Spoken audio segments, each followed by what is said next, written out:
بسم الله الرحمن الرحیم. الحمد لله والصلاة والسلام علی رسول الله صلی الله علیه و سلم و علی آله و صحبه اجمعین. دوستان عزیز، در این قسمت، البته قسمت آخری است ان شاء الله تعالی، درباره کتاب صحیح البخاری. صحیح البخاری درباره از دانشمندها، جایگاه صحیح البخاری و گفته‌های علما درباره از می‌بینیم که علما از زمانی که کتاب تالیف شده، علمای بزرگ و تا عصر امروزی هر عالم درباره ازی درباره کتاب ابراز نظر کردن و علمای بسیار بزرگ مثلا ابن حجر عسقلانی. ابن حجر عسقلانی رحمت الله علیه یکی از علمای بزرگ هست در طول تاریخ. چی میگه؟ و کتاباهما اصح الکتب بعد کتاب الله العزیز. میگه کتاب صحیح بخاری و صحیح مسلم دو کتابی هستند که صحیح ترین کتاب ها بعد از قرآن عظیم شان هستند. ثم این کتاب البخاری اصح الکتابین صحیحا و اکثرهما فوائد. باز میگه در بین از این تا صحیح بخاری و صحیح مسلم باز میگه صحیح بخاری که است صحیح ترین کتاب ها و اکثرشون فواید بسیار بیشتر دارن. علامه بدرالدین عینی رحمت الله علیه، علامه ابن حجر رحمت الله علیه شرح کرده صحیح بخاری و بدرالدین عینی هم شارح صحیح بخاری است. چی میگه مثلا بدرالدین عینی رحمت الله علیه؟ میگه اتفق علماء الشرق و الغرب. تمام علمای اسلام در شرق و غرب چی کردن؟ اتفاق کردن علی انه لیس بعد کتاب الله تعالی، یعنی نیست بعد از کتاب الله سبحانه و تعالی اصح من صحیح البخاری و مسلم. صحیح ترین کتاب بغیر صحیح بخاری و صحیح مسلم. این تا کتاب ها بسیار کتاب های چی هست. و میگه که اول کتاب صنف فی الحدیث الصحیح المجرد، یعنی صحیح بخاری میگه اولین کتاب است و اینه میگه امام بخاری رحمت الله علیه در 16 سال میگه اینه تعلیف کردن. علامه شیخ الاسلام ابن تیمیه رحمت الله علیه چی میگن؟ این میگه فقط سمع منا فی اثناء المذاکرة ما یسره الله سبحانه و تعالی و ما فی الكتب المصنفة المبوبة کتاب انفع من صحیح محمد ابن اسماعیل بخاری. میگه در اثناء مذاکره از ما، میگه در اثناء مذاکره ما چیز را شنیدیم که او را الله سبحانه و تعالی آسان ساختن و در بین کتاب های تصنیف شده که است میگه کتابی که نیست کتاب بسیار با منفعت زیاد از صحیح بخاری کرده، یعنی منفعت صحیح بخاری بسیار زیاد است. و ابن ملقن شافعی چی میگه؟ این میگه که جامع صحیح که است میگه هو اصح کتاب بعد کتاب الله، صحیح ترین کتاب بعد از کتاب الله است. و هو الوصف الذي اطلقه الامه الاسلامیه على کتاب البخاری. میگه این وصف است که امت اسلامی اینه بالای کتاب بخاری چی کرده؟ امت اسلامی این وصف رو که صحیح ترین کتاب بعد از قرآن عظیم شان است. و نعتته به منذ الف الى الان. میگه این صفت زیر کردن از زمانی که تالیف شد تا به امروز. خب شمس الدین عسقلانی چی میگه؟ میگه فکرانه کتابه اصح کتاب. میگه کتاب صحیح بخاری که است میگه صحیح ترین کتاب است. جمع فیه الوحی بعد القرآن، که میگه وحی را یعنی وحی خفی جمع کرده در بین از بعد از قرآن عظیم شان. ابو حاتم مقری رحمت الله علیه چی میگه؟ میگه اصح کتاب بعد کتاب الله صحیح البخاری. صحیح ترین کتاب بعد از کتاب الله صحیح بخاری است. زین الدین قاهری چی میگه؟ میگه فهذا صحیح البخاری الذي هو اصح کتاب بعد کتاب الله. میگه صحیح البخاری که صحیح ترین کتاب بعد از کتاب الله است. ببین نظریات سبحان الله، من به طور خلاصه نمونه براتون کلش گفتن نمیتونم. ابی عامر جرجانی یک شاعر است، این در وصف صحیح البخاری چی میگه؟ میگه صحیح البخاری لو انصفوه لما خط الا بماء الذهب. این درباره صحیح البخاری چی میگه؟ میگه صحیح البخاری میگه کتابی هست که اگر انصاف به انصاف میکردن، یعنی انصاف اگر میکردن در قسمت صحیح بخاری، میگه نوشته نمیشد مگر به چی؟ به آب طلا.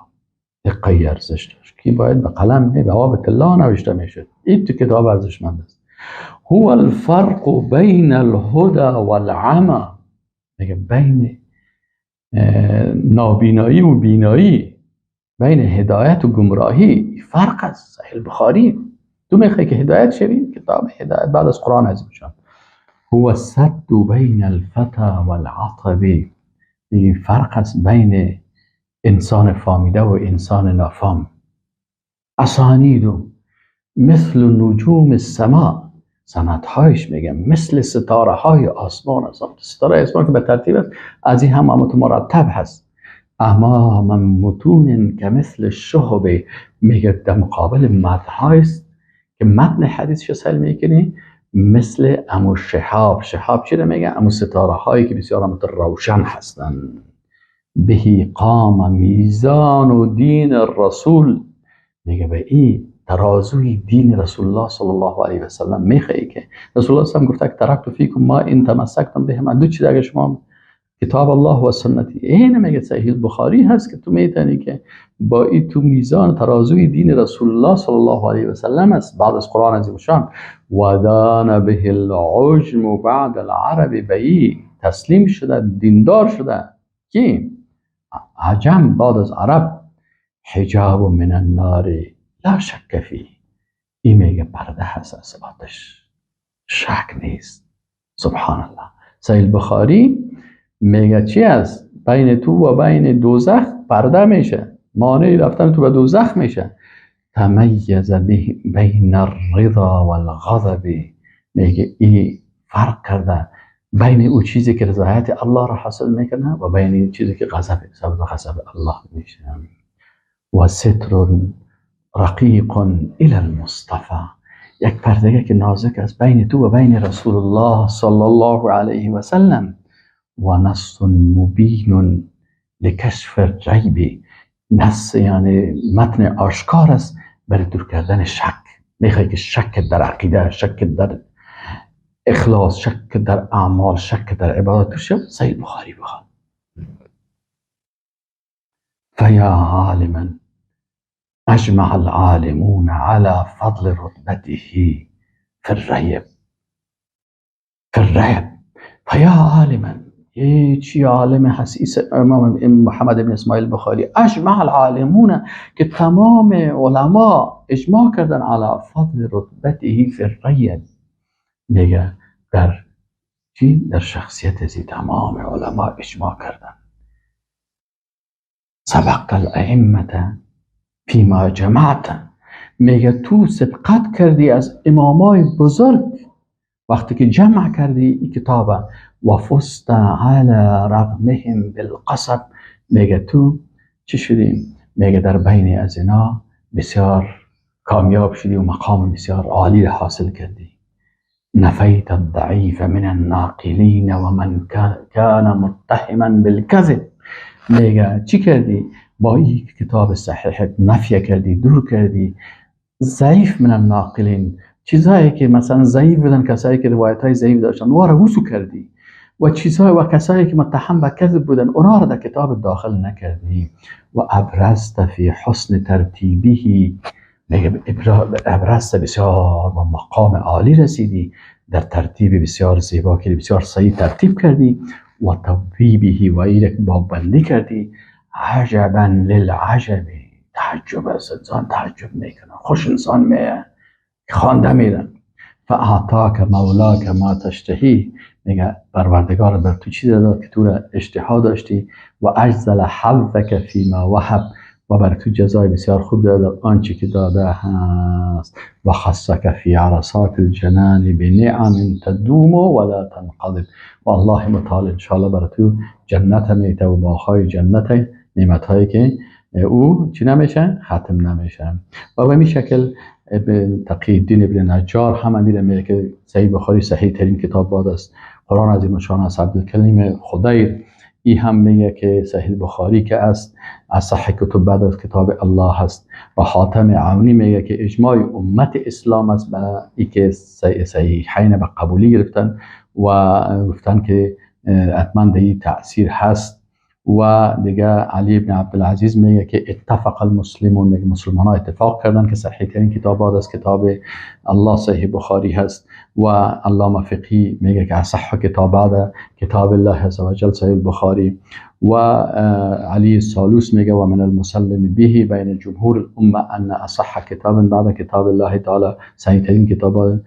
دیگه علما اینجا نظریات بسیار زیاد دارن. عبدالمحسن عباد میگه که این اولین تصنیف در صحیح هست و اصح کتاب بعد کتاب عزیز.